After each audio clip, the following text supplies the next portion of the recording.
Hello guys, this is your physics teacher Sandeep Kumar again in front of you on my beautiful YouTube channel Tricky Physics with Sandeep sir. और guys 10th science section के अंदर हमने chapter start कर रखा है first chapter number first chemical reactions and equations. और उस chapter के अंदर जहाँ तक हम पहुँच चुके हैं केमिकल रिएक्शन के बारे में मैं बता चुका हूँ गाइस, और केमिकल इक्वेशन के बारे में बता चुका हूँ, और लास्ट लेक्चर के अंदर मैं ये भी बता चुका हूँ कि कैसे हम एक केमिकल इक्वेशन को बैलेंस कर सकते हैं, how we balance a chemical equation. ठीक है, and today we are going to discuss about the different types of chemical reactions, different types of chemical reactions. First is combination reaction.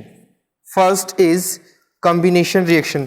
Guys, नाम से ही काम झलकता है, मेरा वही डायलॉग है, बच्चे हंसते भी होंगे कि सर बार बार यही बात बोलते हैं कि नाम से ही काम झलकता है। तो गाइज जो बात होगी वो बोली जाएगी।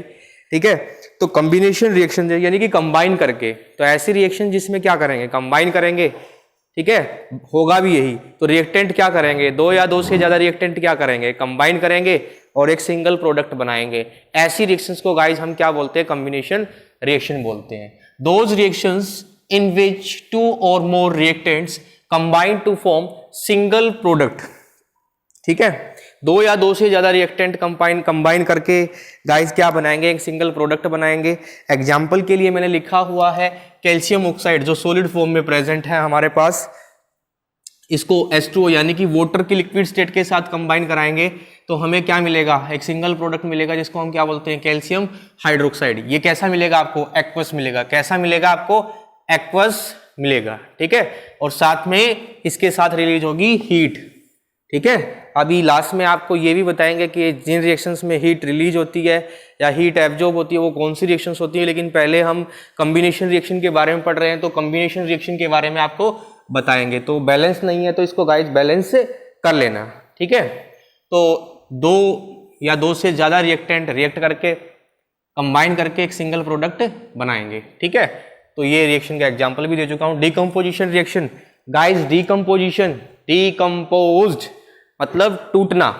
क्या करना, डिकम्पोजिशन का मतलब टूटना। ऐसी केमिकल रिएक्शंस जिसमें क्या होगा, क्या होगा गाइस, एक सिंगल जो आपका रिएक्टेंट है वो दो या दो से ज्यादा प्रोडक्ट में गाइस क्या होगा, टूटेगा। दो या दो से ज्यादा प्रोडक्ट में गाइस क्या होगा, टूटेगा। तो ऐसी रिएक्शंस को हम क्या बोलेंगे, डिकम्पोजिशन रिएक्शन बोलेंगे। तो those reactions in which single reactant breaks into two or more products are called decomposition reaction. नीचे मैंने एक एग्जांपल भी दे रखी है आपको। एग्जाम्पल में मैंने फेरस सल्फेट ले रखा है, आयरन सल्फेट भी इसको बोल सकते हैं। रिएक्शन बैलेंस नहीं है, इसको बैलेंस कर लेना गाइस। तो FeSO4 है सॉलिड फॉर्म में, फेरस सल्फेट। ठीक है, इसको हमने हीट किया। जैसे ही हमने इसको हीट किया तो हीट करने के बाद ये किस किस में टूट गया गाइस, किस में टूटा, फेरिक ऑक्साइड यानी कि आयरन ऑक्साइड सॉलिड फॉर्म में। ठीक है, जो रेडिश ब्राउन कलर का है, और पहले इसका कलर कैसा था, पेल ग्रीन कलर था।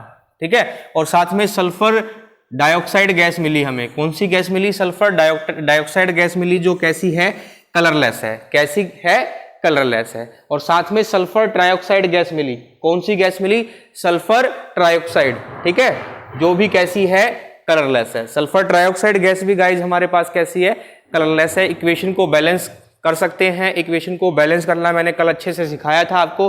तो ये इक्वेशन भी आपको क्या करनी है गाइज, बैलेंस करनी है। तो ये थी डिकम्पोजिशन रिएक्शन। अब गाइस जो ये डिकम्पोजिशन रिएक्शन है ना, ये भी फर्दर आपकी 3 टाइप्स की है आगे। ठीक है, फर्दर कितने टाइप की है, 3 टाइप की है। अगर डिकम्पोजिशन किससे होगा, हीट से होगा। अगर डिकम्पोजिशन, अगर रिएक्टेंट टूटेगा प्रोडक्ट में, किससे, किससे, सिंगल रिएक्टेंट टूटेगा दो या दो से ज्यादा प्रोडक्ट में, किसकी हेल्प से, हीट की हेल्प से। तो वो रिएक्शन कौन सी होगी, thermal decomposition. Thermal means heat. Physics के अंदर जहां भी थर्मल वर्ड आ जाए related to heat, it direct related to heat. जिसका एग्जांपल ऊपर मैं पीछे हमने डिस्कस कर चुके हैं डिकम्पोजिशन में, जिसमें मैंने आपको फेरस सल्फेट जो तोड़ा था, ठीक है, फेरिक ऑक्साइड में, सल्फर डाइऑक्साइड में, सल्फर ट्राइऑक्साइड में, वो हीट की हेल्प से हुई थी। तो वो एग्जाम्पल इसके अंदर लिख सकते हैं। Next is photo decomposition. Next is photo decomposition. Photo decomposition में गाइज क्या होगा, फोटो वर्ड फिजिक्स के अंदर जहां भी आ जाएगा guys, that is related to light. Photo word related to light. Photo word guys किससे रिलेट करता है, लाइट से रिलेट करता है। तो ऐसी रिएक्शंस होंगी जिसमें जो है एक सिंगल रिएक्टेंट जो है वो टूटेगा प्रोडक्ट में किसकी हेल्प से, लाइट की हेल्प से। किसकी हेल्प से, लाइट की हेल्प से। जैसे आपका Ag यानी कि सिल्वर क्लोराइड अगर इसको सनलाइट में रख देते हैं तो टूट जाता है किसमें, सिल्वर अलग और क्लोराइड आयन अलग डिस्प्लेस नहीं, डिकम्पोज हो जाता है, टूट जाता है, सिल्वर अलग और क्लोराइड अलग। ठीक है, तो फोटोग्राफी के अंदर भी इसका रिएक्शन का यूज किया जाता है।